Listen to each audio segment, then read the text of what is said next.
Hello बच्चों, let's see this question. The question says which of the following relation is correct with respect to first and second ionization enthalpy of potassium and calcium. यानी कि potassium और calcium का जो first और second ionization enthalpy होगा उसके लिए नीचे दिए गए ऑप्शन में से कौन सा रिलेशन या ऑप्शन सही होगा, तो हम लोग चेक करेंगे. तो पहले हम लोग बात करते हैं पोटासियम का.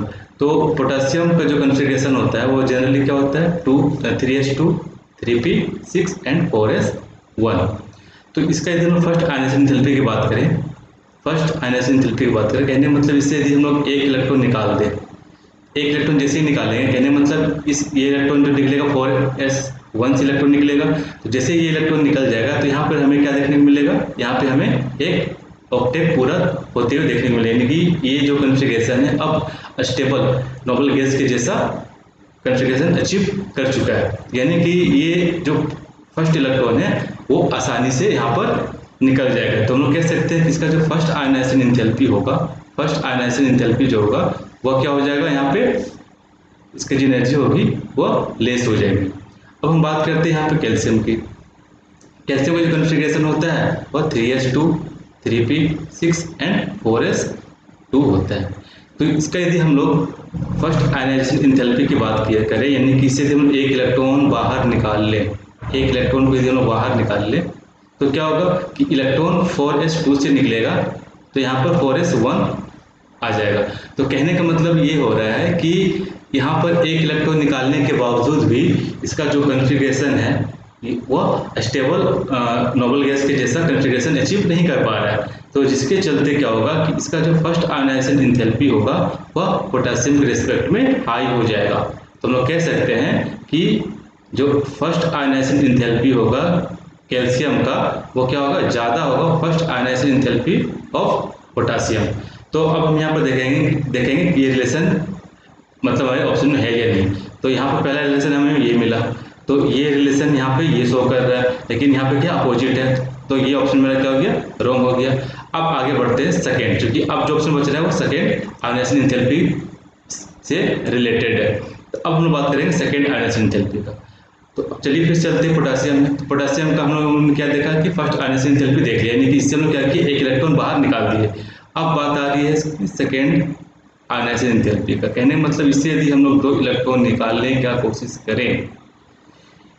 करें तो ये हमें क्या होगा, इसमें हमें काफ़ी ज़्यादा हाई अमाउंट में एनर्जी देना पड़ेगा. क्यों देना पड़ेगा, क्योंकि ये एक इलेक्ट्रॉन देने के बाद, एक इलेक्ट्रॉन यहाँ पर देने के बाद इन्होंने क्या कर दिया, नोबल गैस के जैसा अपना कॉन्फ़िगरेशन बना दिया. यानी कि स्टेबल कॉन्फ़िगरेशन इन्होंने क्या कर दिया, अचीव कर दिया. स्टेबल कॉन्फ़िगरेशन क्या कर दिया, अचीव कर दिया यहाँ पे.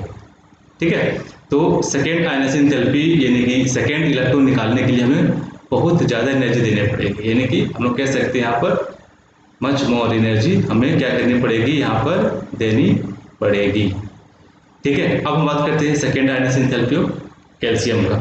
तो यहाँ पे हम लोगों ने क्या किया, फर्स्ट आयोनाइजेशन एंथैल्पी तो निकाल लिया. अब हम बात करेंगे इसका सेकेंड, यानी कि इससे यदि हम दूसरा इलेक्ट्रॉन निकालें, यदि इससे क्या करें दूसरा इलेक्ट्रॉन निकालें तो यहाँ पे क्या होगा, दूसरा इलेक्ट्रॉन कहाँ से निकलेगा मेरा 4s1, क्योंकि हम लोग एक इलेक्ट्रॉन पहले निकाल चुके हैं. तो यहाँ से जैसे ही इलेक्ट्रॉन निकलेगा तो हमारा जो कॉन्फ़िगरेशन बनेगा वो यहाँ पर ये बनेगा, यानी कि 8. यानी कि जैसे ही हम लोग कैल्शियम से दो इलेक्ट्रॉन निकालेंगे तो हमारा जो कॉन्फ़िगरेशन बनेगा वो नोबल गैस के जैसा ही बन जाएगा. तो यहाँ पे क्या हो रहा है कि जो सेकेंड आयोनाइजेशन एंथैल्पी है वह क्या हो जाएगा, लेस हो जाएगा. यहाँ पे लेस क्यों होगा, क्योंकि ये तुरंत से स्टेबल कॉन्फ़िगरेशन अचीव कर ले रहा है. लेकिन यहाँ पे जो पोटेशियम का जो सेकेंड आयोनाइजेशन एंथैल्पी होगा वो काफ़ी हाई होगा, क्योंकि ये फर्स्ट आयोनाइजेशन एंथैल्पी यानी कि एक इलेक्ट्रॉन निकालने के बाद ही ये नोबल गैस के जैसा कॉन्फ़िगरेशन अचीव कर लिया था. तो यहाँ पर हम लोग एक रिलेशन देखेंगे. रिलेशन क्या देखेंगे कि कैल्शियम का जो सेकेंड आयोनाइजेशन एंथैल्पी होगा, कैल्शियम का जो सेकेंड आयोनाइजेशन एंथैल्पी होगा वह पोटेशियम के रिस्पेक्ट में क्या हो जाएगा, कम हो जाएगा. पोटेशियम के रिस्पेक्ट में यहाँ पे कम हो जाएगा. ठीक है. तो अब हम लोग देखेंगे यहाँ पे कि कौन कौन सा रिलेशन इसमें आ रहा है. यहाँ पे हम लोग चेक करेंगे कौन कौन सा रिलेशन यहाँ पे आ रहा है. तो यहाँ पर पहला रिलेशन क्या कह रहा है कि first ionization enthalpy of calcium is greater then second ionization enthalpy of potassium.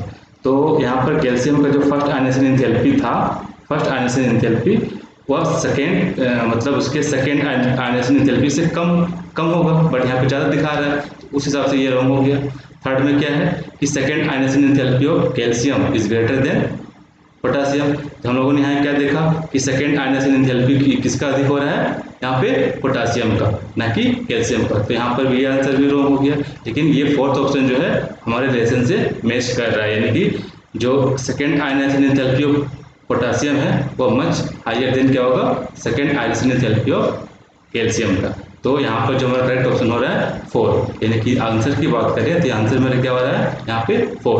Hope you understood it well. Best of luck.